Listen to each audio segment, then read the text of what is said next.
Top leaders from the UN, the US and Russia have met in Paris to decide which nations would be invited to the Geneva II peace conference scheduled to begin next week.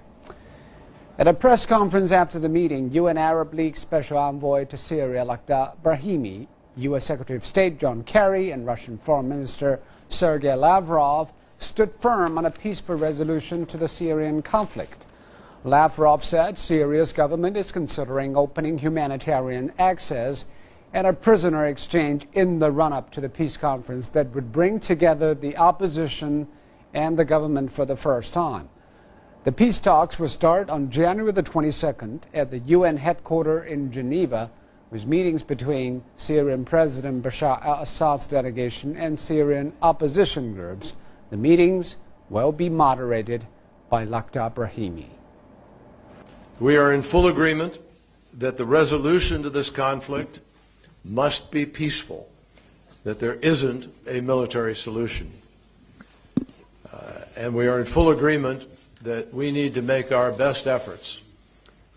From the moment that we announced this last spring in Moscow through now, we must continue our best efforts in order to try to bring the parties to Geneva and forge forward.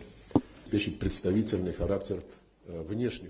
is also very important to invite the external actors, which should also be representative, and therefore it is quite clear that Iran and Saudi Arabia should participate in this conference.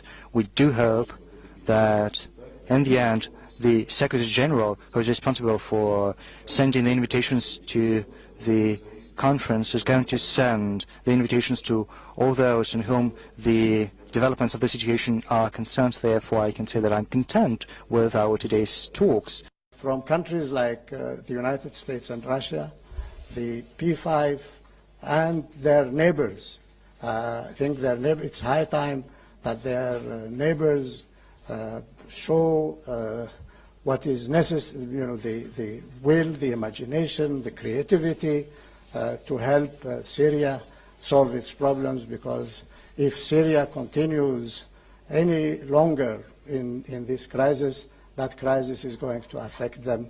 It is already affecting both of them, as you have seen in Lebanon and Iraq.